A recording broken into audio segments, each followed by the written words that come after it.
بسم الله الرحمن الرحيم. السلام عليكم ورحمة الله وبركاته. إن الحمد لله نحمده ونستعينه ونستغفره ونعوذ بالله من شرور أنفسنا ومن سيئات أعمالنا. من يهده الله فلا مضل له ومن يضلل فلا هادي له. وأشهد أن لا إله إلا الله وحده لا شريك له وأشهد أن محمدا عبده ورسوله. اللهم صل وسلم على نبينا محمد وعلى آله وصحبه أجمعين. أما بعد. Tapi ikhwatal iman, azani Allah wa iyyakum. Alhamdulillah, pada kesempatan yang mulia ini dengan izin Allah kita bisa bertemu kembali untuk melanjutkan kajian rutin kita dari pembahasan tentang aqidah tauhid dari kitab Tauhid karya Syekh Muhammad bin Abdul Wahhab rahimahullah yang disyarah oleh Al-Ustaz Dr. Firanda Hafizahullah Ta'ala. Alhamdulillah, pada pertemuan yang terakhir kita sudah sampai pada muqaddimah tentang bab yang ke-9 atau bab yang ke-8. Kalau di kitab itu bab yang ke-9, tapi kalau di sini disebutkan bab yang ke-8. Itu bab man tabarraka bi syajaratin aw hajarin wa nahwiha. Bertabarruk tentang bab tentang orang yang ngalap berkah dari pepohonan, bebatuan atau yang sejenisnya. Telah dijelaskan pada sebelumnya tentang kaidah-kaidah penting untuk memahami masalah tabarruk atau ngalap berkah.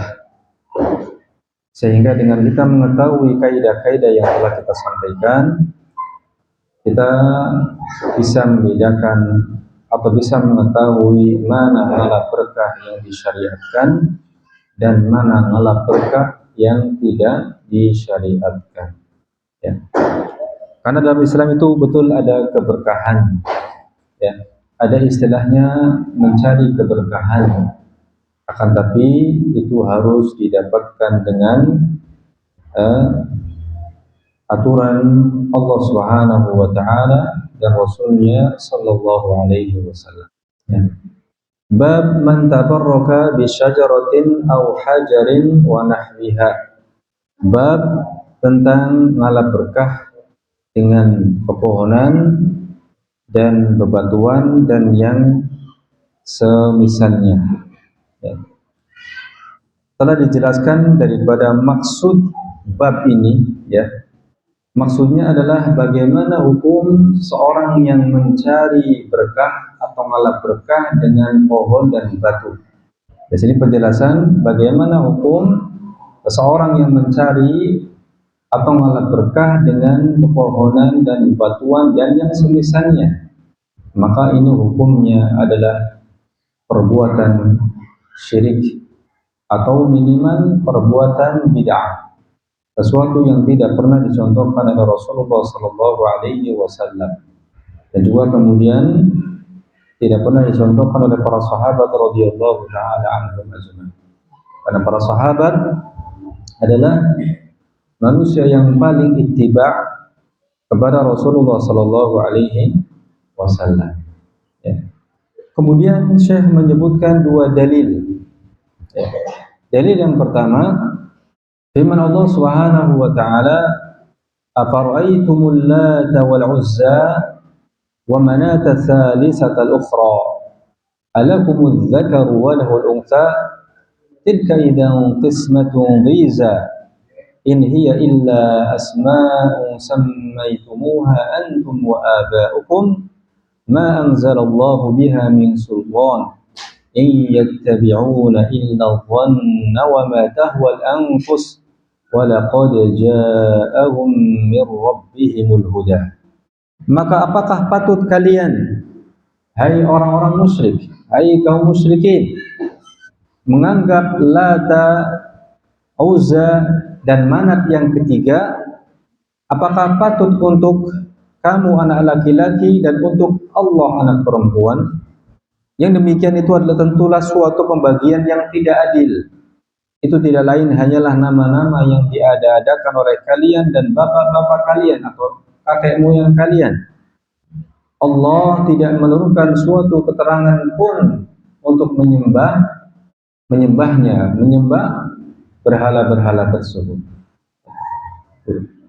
Mereka tidak lain hanyalah mengikuti sangkaan-sangkaan dan apa yang diingini oleh hawa nafsu mereka. Padahal sungguhnya tidak datang kepada mereka petunjuk dari Tuhan mereka. Ikhwafillah azakumullah. Lata, Uzza dan Manat. Ya. Lata, Uzza dan Manat ini termasuk di antara nama-nama berhala yang disembah dan dipuja oleh orang-orang Arab jahiliyah dahulu. Ya. Banyak sebetulnya berhala-berhala yang disembah. Ya. Namun di antara yang paling besar dan yang paling terkenal adalah Lata, Uzza dan Manat. Ya.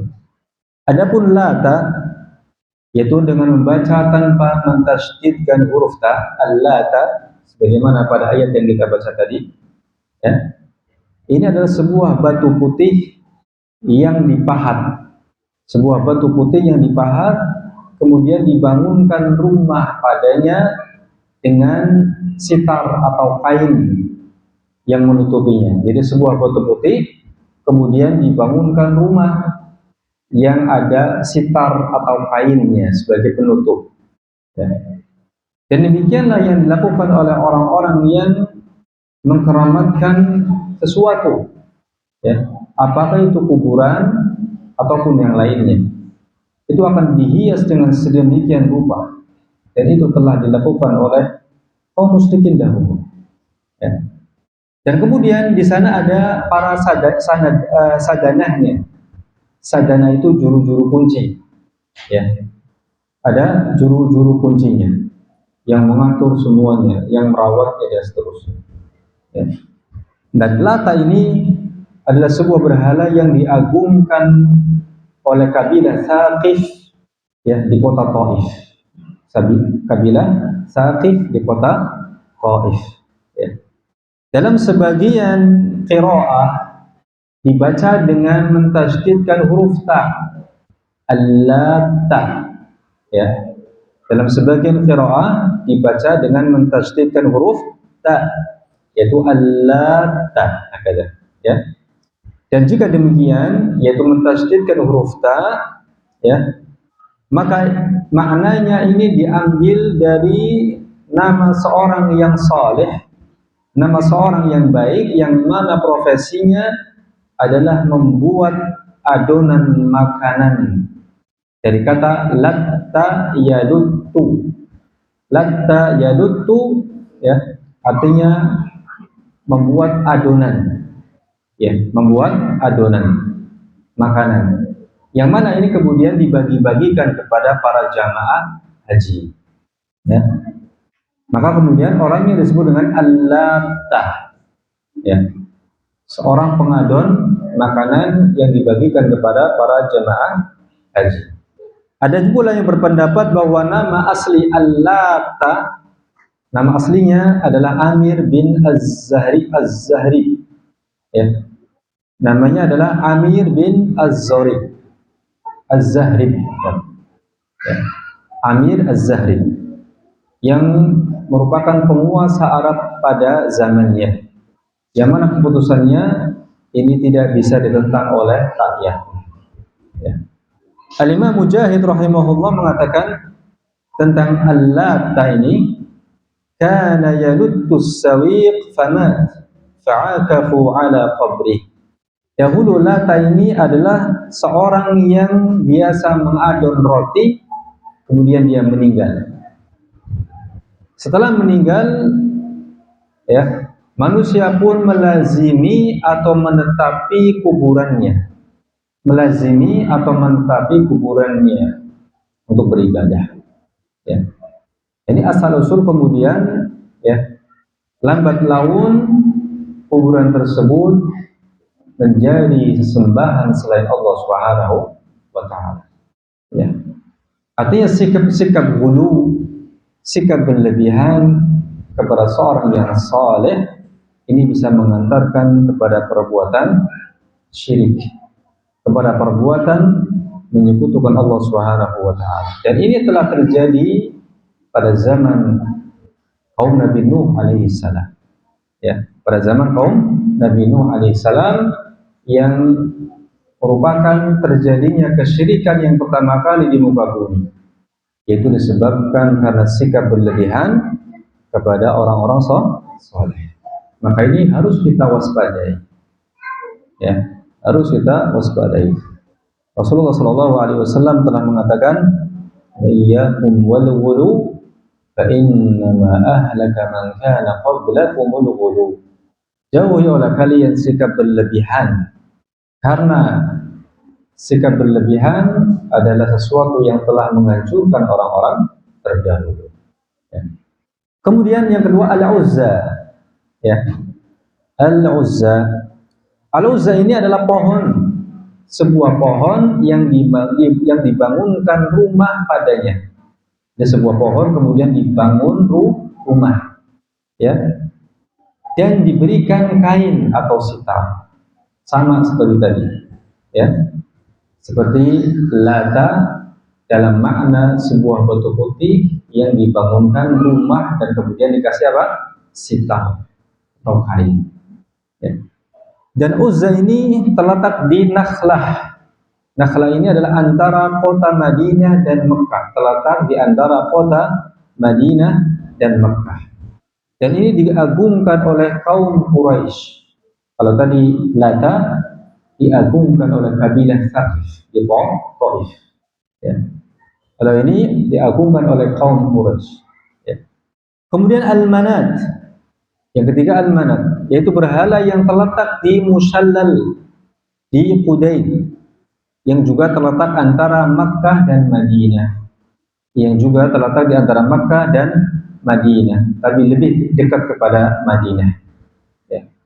Yang diagungkan oleh kabilah Khuza'ah, Al-Aus dan Khazraj. Ini adalah kabilah yang ada di Madinah. Adapun yang Al-Uzza ini lebih dekat kepada Mekah, sehingga diagungkan oleh orang-orang kafir Quraisy. Ya. Hisham bin Al-Kalbi rahimahullah mengatakan, berhala Manat ini lebih dulu daripada Al-Lata. Berhala Manat ini lebih dulu dari Lata. Jadi kalau kita urutkan lebih dulunya, maka Manat terlebih dahulu. Ya. Ali radhiyallahu anhu menghancurkan Al-Manat atas perintah Rasulullah sallallahu alaihi wasallam tatkala Fathu Makkah. Fathu Makkah atau penaklukan Makkah ini terjadi pada bulan Ramadan tahun 8 Hijriyah. Pada bulan Ramadan pada tahun 8 Hijriyah. Ketika Rasulullah dan para sahabat menaklukkan Makkah, kemudian Rasulullah memerintahkan Ali radhiyallahu anhu untuk menghancurkan Al-Manat. Ya. Demikianlah syariat Islam, syariat yang dibawa oleh Rasulullah sallallahu alaihi wasallam. Ya, berhala-berhala, patung-patung, ya, itu dihancurkan. Karena ini bisa menjadi sebab yang seorang terjatuh dalam kesyirikan. Ya. Al-Lata lebih baru daripada Al-Manat. Lata lebih baru daripada Al-Manat dan dihancurkan oleh Al-Mughirah bin Syu'bah atas perintah Rasulullah sallallahu alaihi wasallam tatkala kabilah Thaqif masuk Islam. Kapan kabilah Thaqif ini masuk Islam? Yaitu setelah Fathu Makkah. Setelah Fathu Makkah, kemudian terjadi perang Hunain yang terjadi pada bulan Syawal 8 Hijriyah. Ya. Ketika itu Mekah telah ditaklukkan, sehingga kemudian, ya, Bani Thaqif merasa khawatir, ya, kekuasaan Rasulullah sallallahu alaihi wasallam dan para sahabatnya akan membuat mereka diserang, ya, atau jatuh. Ya. Maka dilakukanlah pengepungan terhadap kabilah Thaqif selama 20 hari. kemudian mereka menyerah dan mereka masuk Islam. Ya. Setelah penaklukan Tsaqif, mereka masuk Islam. Rasulullah memerintahkan Al-Mughirah bin Syu'bah untuk menghancurkan Al-Manat. Ya. Kemudian berhala Al-Uzza ini lebih baru daripada berhala Al-Lat. Letaknya di lembah Nakhlah di atas Dzatu Aiq, dan dia dihancurkan oleh Khalid bin Walid atas perintah Rasulullah di tahun peristiwa Fathu Makkah. Jadi 3 berhala ini dihancurkan dalam waktu yang berdekatan. Ya, Lat dihancurkan pada Fathu Makkah. Ya, afwan. Al-Manat dihancurkan pada Fathu Makkah. Kemudian Al-Uzza juga dihancurkan pada Fathu Makkah oleh Khalid bin Walid, dan setelah itu berhala Al-Lat, ya, berhala Al-Manat yang dihancurkan oleh Syu'bah, Al-Mughirah bin Syu'bah radhiyallahu anhu. Ya. Dan sebenarnya masih banyak berhala-berhala yang lainnya yang disembah oleh kaum Arab jahiliyah, dan masing-masing memiliki sajanah atau juru kunci sendiri-sendiri. Setiap berhala memiliki juru kuncinya masing-masing. Ya. Dan pada tahun itu juga, pada Fathu Makkah, Rasulullah SAW juga menghancurkan berhala-berhala, semua berhala yang ada di sekitar Ka'bah, dihancurkan seluruhnya. Ya. Kemudian asal usul ketiga nama berhala tersebut, ya, dinamakan oleh kaum musyrikin dengan mengambil nama-nama Allah.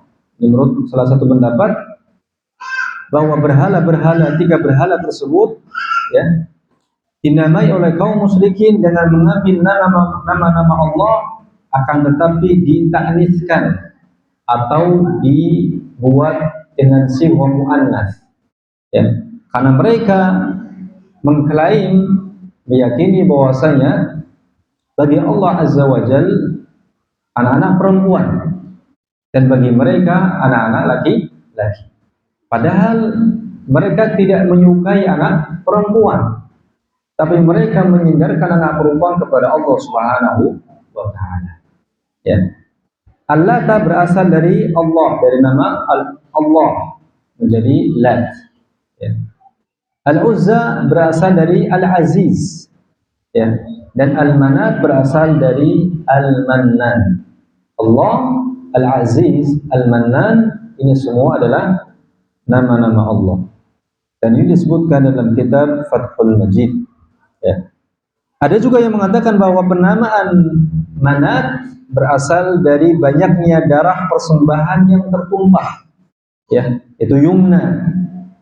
Banyaknya darah yang tertumpah di sisi berhala Manat. Ya. Untuk apa? Untuk mencari keberkahan dari berhala tersebut.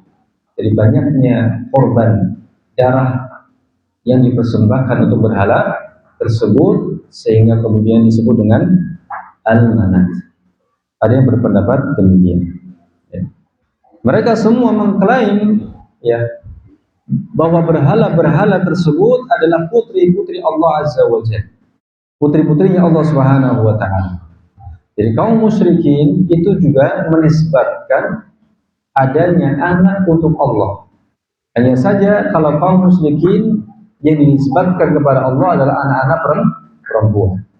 Orang Nasara menisbatkan anak juga kepada Allah, itu Isa ibnu Maryam. Orang-orang Yahudi juga sama menisbatkan anak kepada Allah, yaitu Uzair. Mereka meyakini Uzair adalah anak Allah. Kaum musyrikin pun demikian. Dan ini adalah keyakinan yang kufur. Ya. Dan sudah jelas dalam surat Al-Ikhlas tentang Allah Azza wa Jalla, ya. Qul huwallahu ahad, Allahus samad, lam yalid wa lam yulad wa lam yakul lahu kufuwan ahad.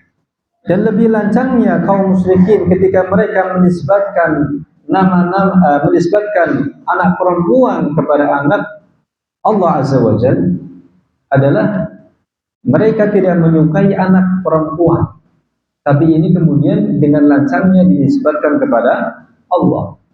Ya. Dan bagi mereka anak laki-laki. Sisi argumentasi, ya, yang ingin disampaikan oleh penulis dari ayat ini, ya, ketika beliau menyebutkan pendalilan ayat ini, sisi argumentasinya, ya, adalah penjelasan bahwasanya berhala itu bisa dalam berbagai bentuk, ya. Berhala itu bisa dalam berbagai bentuk, ya. Baik itu batu, ya, seperti Manat, ya, ataupun kuburan, sebagaimana berhala Al-Lata jika dibaca dengan mentasydidkan huruf ta, ya. Dan juga bisa berupa pohon, sebagaimana Al-Uzza, Al-Uzza. Ya. Maka barang siapa yang mencari-cari keberkahan dari bebatuan, dari pepohonan, ataupun yang semisalnya, termasuk kuburan, maka sungguhnya perbuatan ini mirip dengan kebiasaan kaum musyrikin yang mereka mencari-cari keberkahan di berhala-berhala tersebut. Ya. Jadi berhala itu tidak selalu berupa patung yang dipahat dalam bentuk manusia, tapi bisa juga berupa pepohonan, bahkan bisa berupa kuburan atau apa saja yang dijadikan sebagai, ya, wasilah untuk mencari keberkahan. Ini yang ingin disampaikan oleh penulis ketika menyebutkan dalil tentang ngalah berkah dengan pepohonan dan bebatuan dan yang semisalnya, ya. Padahal semuanya ini, baik itu pohon, baik itu batuan, baik itu kuburan atau yang semisalnya, sama sekali tidak bisa memberikan manfaat ataupun madarat. Nabi Ibrahim alaihissalam ketika mendebat kaumnya yang menyembah berhala, Allah mengatakan tentang Nabi Ibrahim, qala afata'buduna min dunillahi afala ta'buduna min dunillahi ma la yanfa'u syai'an wa la yadhurrukum afala ta'qilun. Nabi Ibrahim berkata kepada kaumnya, apakah kalian menyembah selain Allah sesuatu yang tidak memberikan manfaat sedikit pun, tidak pula madarat? Tidakkah kalian berpikir, ya, orang yang telah meninggal di kuburannya, orang-orang saleh yang telah meninggal di kuburannya, ini tidak bisa memberikan manfaat, tidak pula madarat. Dan itu dipahami betul-betul oleh Rasulullah SAW dan para sahabat. Dipahami betul-betul oleh para sahabat Nabi SAW, sebagaimana itu diajarkan kepada mereka, ya. Ketika Rasulullah memberikan peringatan kepada para sahabat menjelang beliau wafat, 5 hari sebelum beliau wafat, 1 hari sebelum beliau wafat, beliau sudah mengingatkan kepada umatnya, kepada para sahabat, agar berhati-hati dari menjadikan kebiasaan orang-orang Yahudi dan Nasara menjadi kebiasaan mereka. Rasul mengatakan, la'anallahu al-yahuda wan nasara, atau la'natullahi 'alal yahudi wan nasara ittakhadhu qubur anbiya'ihim masajid. Semoga laknat Allah kepada orang-orang Yahudi dan Nasara. Kenapa mereka dilaknat? Nabi mengatakan ittakhadhu qubur anbiya'ihim masajid, karena mereka telah menjadikan kuburan nabi-nabi mereka sebagai masjid, sebagai tempat ibadah. Ini perbuatan yang mengundang laknat Allah, dan laknat Allah artinya adalah at-tardu min rahmatillah, diusir dan dijauhkan dari rahmat Allah Subhanahu wa ta'ala, termasuk perbuatan dosa besar, ya. Makanya, ya, para sahabat tidak pernah bertabaruk dengan kuburannya Nabi, ya. Tidak pernah bertawasul dengan kuburannya Nabi, ya. Tidak pernah bertawasul dengan kedudukan Nabi agar Allah Azza wa Jalla menurunkan hujan. Ketika Nabi wafat, siapa yang mereka datangi? Di zaman Khalifah Umar bin Khattab terjadi paceklik kemarau panjang. Maka Umar bin Khattab dan para sahabat datang kepada pamannya Nabi yaitu Al-Abbas, ya, agar beliau berdoa kepada Allah agar Allah menukar hujan. Artinya bertawassul dengan doa seorang Muslim yang saleh yang masih hidup. Ya. Apalagi Rasulullah SAW sudah berdoa kepada Allah dengan doa Allahumma la taj'al qabri wathanan yu'bad. Ya Allah, jangan Engkau jadikan kuburanku sebagai berhala yang disembah. Karena itu telah terjadi kepada kuburan nabi-nabi sebelum beliau. Maka beliau tidak ingin umatnya terjerumus bagaimana umat terdahulu terjerumus. Itu salah satu bentuk kasih sayang Rasulullah SAW kepada kita selaku umatnya. Ya. Dalam ayat ini, ikhwas sekalian, Allah Subhanahu wa taala menyangkal tindakan kaum musyrikin yang tidak rasional. Tidak rasional itu artinya tidak masuk akal. Makanya Allah tadi mengatakan dalam ayat Al-Quran ketika menceritakan Nabi Ibrahim, afala ta'qilun, tidakkah kalian berpikir, memikirkan bagaimana Tuhan-Tuhan yang tidak bisa berbicara, bahkan tidak bisa membela diri mereka sendiri kemudian disembah. Bagaimana sesuatu yang tidak bisa menolong dirinya sendiri kemudian dimintai pertolongan. Orang yang sudah meninggal, mereka tidak bisa, ya, menolong diri mereka kecuali amal ibadah mereka yang mereka kerjakan. Bagaimana kemudian menolong orang lain?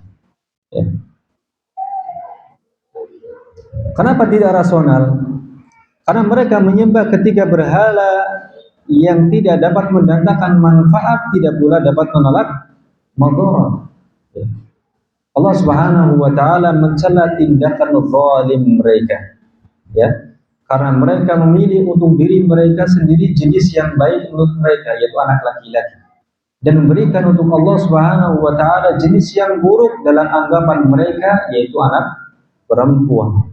Allah mencela tindakan zalim mereka. Ya, menisbatkan anak, baik itu anak laki-laki ataupun anak perempuan, termasuk perbuatan kufur. Ya.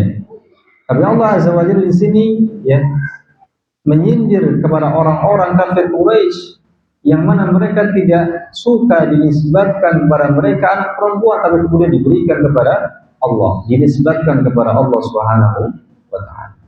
Ya. Oleh karenanya, ya, bab ini yaitu bab ngalap berkah kepada pohon dan juga bebatuan dan yang semisalnya adalah penyempurna dari dua bab sebelumnya, yaitu bab tentang larangan memakai jimat, ya, yaitu sama-sama menjelaskan tentang kesyirikan berupa menjadikan sesuatu yang bukan sebab sebagai sebab diraihnya kebaikan atau tertolaknya mara bahaya. Dan ini sebuah kaidah, ikhwas sekalian. Menjadikan sesuatu yang bukan sebab menjadi sebab, ya, menjadikan sesuatu yang tidak syariat, yang menjadikan sesuatu yang tidak dijadikan oleh syariat sebagai sebab, ya, maka ini adalah perbuatan syirik ashar, termasuk jimat. Ketika dia meyakini bahwa jimat tersebut menjadi sebab keselamatan, menjadi sebab mendatangkan manfaat, menjadi sebab hilangnya madarat dengan izin Allah. Dengan izin Allah. Ini perbuatan syirik. Syiriknya syirik kecil. Syirkun asghar. Karena dia masih meyakini bahwa Allah lah yang memberikan pengaruh. Atau dengan kata lain, dengan izin Allah. Ya.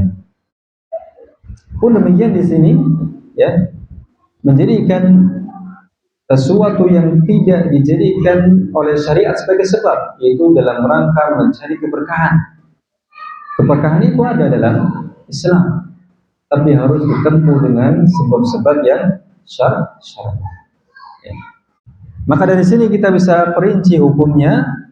Ya, yang pertama, jika seseorang hanya mencari keberkahan, ya, dari batu, pohon, kuburan, batu akik dan yang semisalnya, dan mereka meyakini bahwa itu hanyalah sebab, maka ini hukumnya syirik kecil. Ya, misalnya dengan mengunjungi kuburan atau ziarah kuburan, ya, atau dengan memakai batu akik atau yang semisalnya, ini mendatangkan manfaat tapi dengan izin Allah, ya, maka ini adalah syirik kecil. Sebagian mengistilahkannya dengan bid'ah. Kenapa bid'ah? Karena tidak dicontohkan oleh Rasulullah SAW dan juga para sahabatnya. Ya. Yang kedua, adapun jika selain itu, artinya disertai dengan bentuk ibadah untuk mendekatkan diri kepada Allah Subhanahu wa taala melalui tabarruk, itu mengusap-usap dan yang semisalnya, maka ini bisa termasuk dalam hukum syirik besar. Ini taqarrub, dengan dia meyakini dengannya dia mendekatkan diri kepada Allah Subhanahu wa taala. Ya. Sebagaimana hal itu diyakini oleh orang-orang kafir Quraisy. Ya. Ketika mereka ditanya kenapa mereka menyembah berhala-berhala tersebut, ya, mereka mengatakan tidaklah kami menyembah berhala-berhala itu kecuali untuk mendekatkan diri kami kepada Allah Subhanahu wa taala sedekat-dekatnya, atau dengan motif alasan untuk mendapatkan syafaat mereka pada hari kiamat. Ya, maka ini dihukumi dengan syirik besar, bisa terjatuh dalam syirik besar dan mengeluarkan dirinya dari Islam. Na'udzubillah, tsumma na'udzubillah. Ya. Oleh karenanya berbeda antara tabarruk yang dilakukan oleh sebagian saudara kita di kuburan, yaitu dengan mengambil tanah ataupun mengusap-usap kuburan, yang pada asalnya adalah syirik kecil asalnya, ya, dengan model tabarruk yang dilakukan oleh kaum Syiah, ya, terhadap kuburan Al-Husain di Karbala, yang merupakan syirik besar. Kenapa? Karena disertai bentuk mendekatkan diri kepada Allah Subhanahu wa taala. Ini tabarruknya orang-orang Syiah. Dan memang bid'ah seputar kuburan ini memang berasal dari orang-orang Syiah. Ini harus kita pahami asal usulnya. Bid'ah seputar kuburan, menjadikan kuburan sebagai tempat ibadah, ya, menjadikan kuburan sebagai tempat ibadah, apa itu sholat, apakah itu membaca Al-Quran, apakah itu berdoa dengan lebih khusyuk katanya di sana. Ini semua berasal dari Syiah. Dan Syiah Rafidah, ya, ini adalah berasal asal usulnya dari seorang Yahudi yang pura-pura masuk Islam, ingin merusak Islam dari dalam. Ya, maka kita harus waspada. Ya. Baik. Ini berkaitan dengan dalil yang pertama yang disampaikan oleh muallif. Kemudian dalil yang kedua.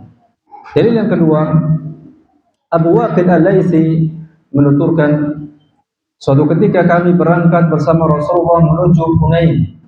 Tadi kita jelaskan bahwa perang Hunain terjadi pada bulan Syawal tahun 8 Hijriah. Ya. Dan Fathu Makkah terjadi pada bulan Ramadan tahun 8 Hijriah. Berarti hanya 1 bulan kurang lebih. Ya, Ramadan kemudian Syawal. Suatu ketika kami berangkat bersama Rasulullah menuju Hunain, sedangkan kami baru saja masuk Islam. Ada sebagian sahabat yang baru masuk Islam, ya. Sedangkan kami baru saja masuk Islam. Ketika itu kaum musyrik memiliki sepokok pohon bidara yang dikenal dengan Zatu Anwar, ya. Mereka selalu mendatangi dan menggantungkan senjata-senjata perang mereka pada pohon tersebut. Nah, ketika melewati pohon bidara tersebut, kami pun berkata kepada Rasulullah, wahai Rasulullah, buatkanlah untuk kami Zatu Anwar seperti apa yang mereka miliki. Maka Rasulullah SAW pun menjawab dengan marah, ya. Beliau mengatakan, Allahu Akbar, innaha sunan Qultum walladhi nafsi biyadihi kama qalat banu Israil Musa ij'al lana ilahan kama lahum alihah. Qala innakum qaumun tajhalun latarkabunna sunana man kana qablakum. Rasulullah bertakbir, Allahu Akbar. Ya. Innaha sunan. Sesungguhnya ini adalah tradisi-tradisi. Tradisi apa maksudnya? Tradisi orang-orang sebelum kalian. Orang-orang Yahudi dan Nasara. Ya. Demi Allah yang jiwaku ada di, demi Allah yang jiwaku ada di tangannya, Rasulullah bersumpah. Ya. Sungguh permintaan kalian itu serupa dengan permintaan Bani Israel kepada Musa. Yaitu apa? Ketika Bani Israel berkata kepada Nabi Musa, buatkanlah untuk kami sesembahan sebagaimana mereka memiliki sesembahan. Nabi Musa pun menjawab, sungguh kalian adalah kaum yang tidak mengerti, kaum yang jahil. Kata Rasulullah, la tarkabunna sunana man kana qablakum. Sungguh kalian pasti akan mengikuti tradisi orang-orang sebelum kalian. yakni umat ini sudah Rasulullah sallallahu alaihi wasallam kabarkan bahwa ada di antara umat ini yang akan mengikuti tradisi-tradisi kebiasaan-kebiasaan orang-orang sebelum kita, itu orang-orang Yahudi dan Nasrani. Dan terbukti. Rasulullah juga sudah mengingatkan dalam hadis yang lainnya, ya, sungguh kalian akan mengikuti sunnah-sunnah atau tradisi-tradisi orang-orang sebelum kalian, ya, sehasta demi sehasta, sejengkal demi sejengkal, sampai kalau seandainya mereka baru masuk ke dalam lubang bom, maka kalian pun akan mengikutinya. Para sahabat bertanya, apakah mereka orang-orang Yahudi dan Nasrani ya Rasulullah? Kata Rasul, siapa lagi kalau bukan mereka? Ya. Dan umat Islam sudah banyak yang mengikuti tradisi orang-orang kafir, khususnya di kalangan Yahudi dan Nasrani. Ya. Ikhwan fillah azakumullah. Ya. Keyakinan kaum musyrikin terhadap pohon tadi, pohon Zatu Anwar yang memiliki gantungan-gantungan, yaitu digantungkan senjata-senjata, ya. Keyakinan mereka terhadap pohon ini mencakup 3 hal. Ya, keyakinan kaum musyrikin. Yang pertama, pengagungan terhadap pohon tersebut. Jadi mengagungkan pohon ini termasuk tradisinya kaum musyrikin. Ya. Tidak ada dalam Islam itu pengagungan terhadap pohon. Ya. Kalau kemudian pohon itu ditakuti karena angker dan sebagainya, itu sebetulnya dihuni oleh bangsa jin untuk menakut-nakuti manusia. Dan itu sudah terbukti pada Al-Uzza. Al-Uzza itu adalah sebuah pohon yang ternyata dihuni oleh seorang jin. Dan ketika Fathu Mekah, jin penghuni pohon itu dikejar oleh Khalid bin Walid. Khalid bin Walid kemudian dibunuh. Ya, dikejar. Ya, oleh Khalid bin Walid kemudian dibunuh. Ya.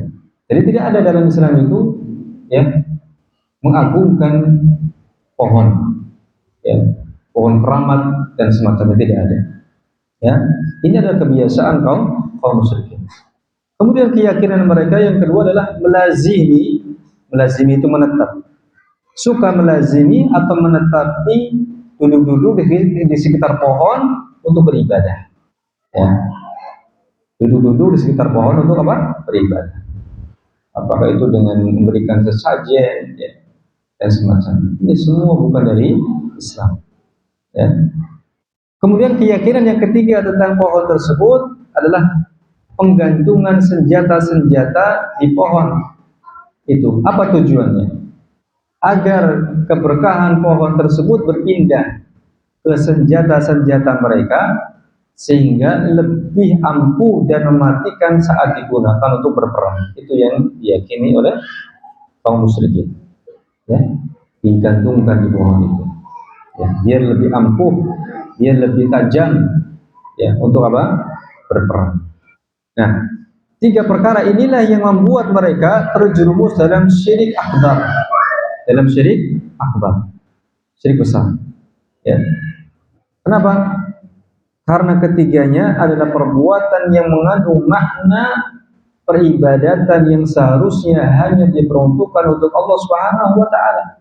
Seperti pengagungan, tidak boleh ada pengagungan kepada selain Allah Subhanahu wa taala.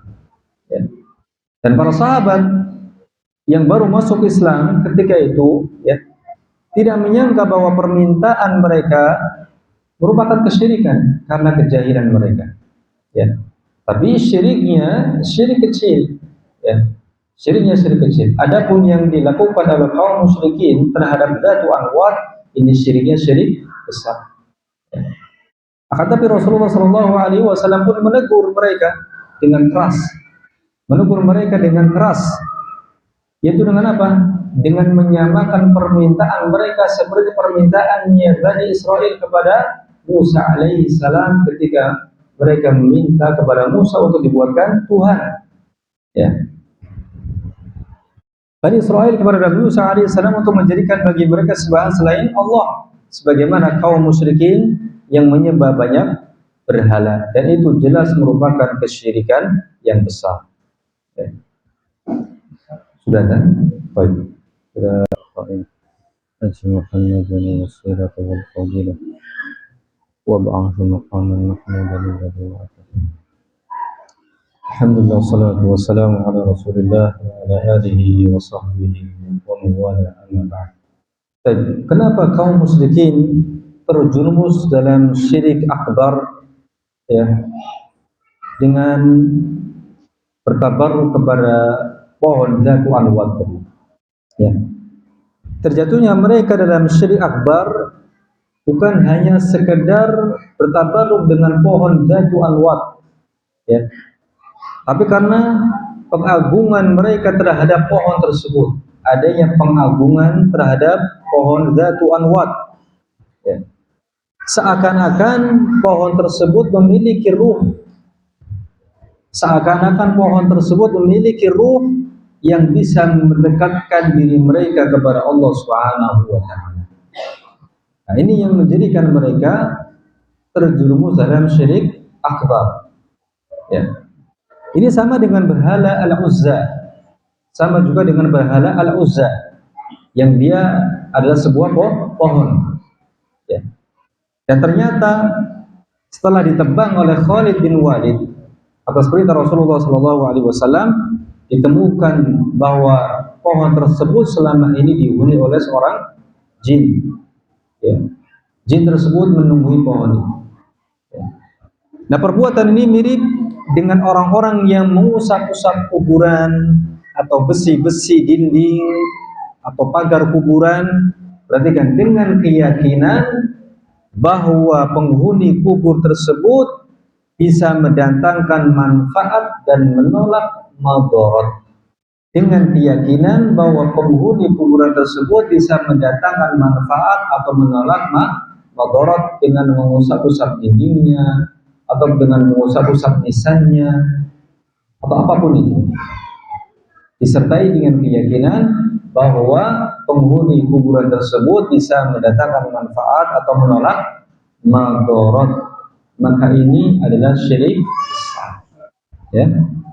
Lain halnya yang dilakukan oleh sebagian orang yang jahil, yang mengusap pintu Masjidil Haram atau Masjid Nabawi dengan niat sekedar ngalap berkah.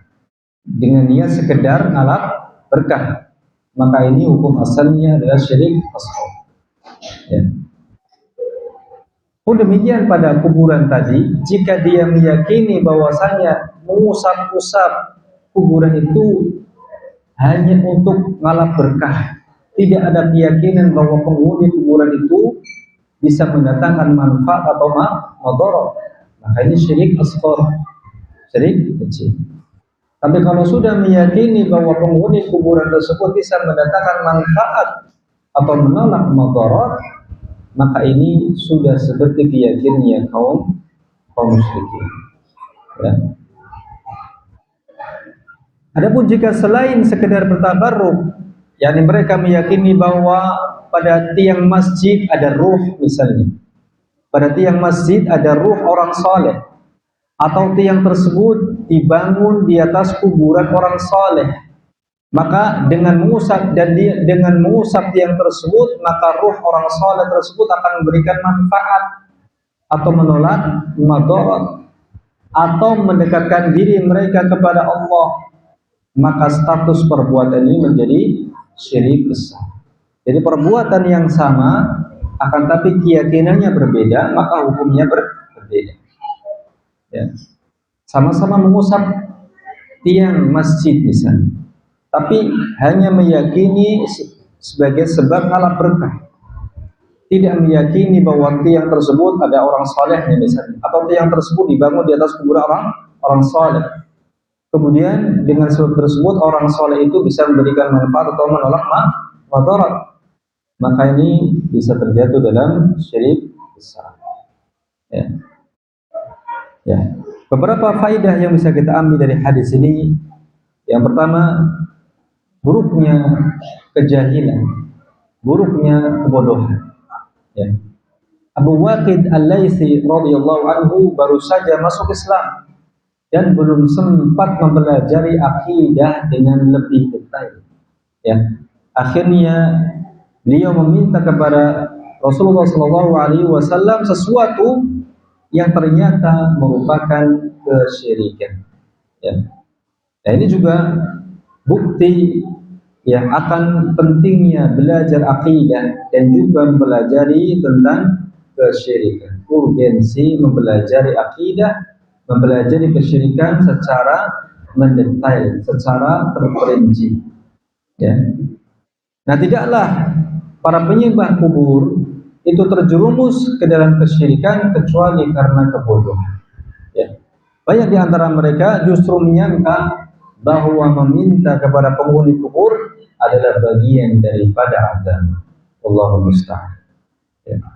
Kemudian faedah yang kedua, bahwa barometer hakiki ya adalah hakikat sesuatu dan bukan penamaannya. Kalau dalam bahasa Arabnya al-ibratu bil haqa'iq la bil musammayat. Yang menjadi ibrah adalah hakikat sesuatu, bukan penamaannya. Nama bisa saja berubah-ubah. Dan setiap tempat atau setiap zaman mungkin berbeda-beda. Akan tapi yang menjadi ibrah, menjadi standar, menjadi barometer adalah hakikat sesuatu tersebut. Sebagian sahabat berkata kepada Nabi Muhammad SAW, "Ya Rasulullah, jadikanlah untuk kami dzatu anwar." Ya. Jadikanlah untuk kami dzatu anwar, yaitu pohon untuk menggantungkan senjata sebagaimana kaum musyrikin punya. Ya. Para sahabat tidak menamakan dzatu anwar dengan sesembahan atau dengan ilah.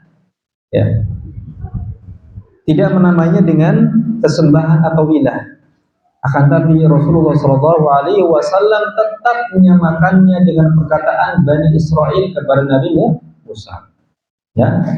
Nabi Muhammad menyamakan permintaan mereka dengan permintaan kaum Nabi Musa, ij'al lana ilaha kama lahum alihah. Ya. Ya. Meskipun sebagian penyembah kubur yang meminta-minta kepada penghuni kubur ya memoles perbuatan mereka dengan nama-nama yang indah, seperti misalnya tawassulan, tabarrukan, ziarah, atau cinta terhadap para wali dan yang semacamnya, istilah-istilah syar'i. Ya. Namun yang menjadi barometer adalah hakikat perbuatan mereka. Hakikat perbuatan mereka. Ya. Bukan penamaan-penamaan. Ya. Kalau penamaan bisa berubah. Ormas A misalnya dilarang, tinggal ganti nama. Ya. Tapi hakikatnya tidak berubah. Ya. Bisa seperti itu. Ya. Dan Rasulullah SAW telah mengabarkan bahwasanya kuburan itu bisa menjadi sesembahan. Kuburan itu bisa menjadi sesembahan. Jadi Rasulullah mengatakan, Allahumma la taj'al qabri wasanan yu'bad.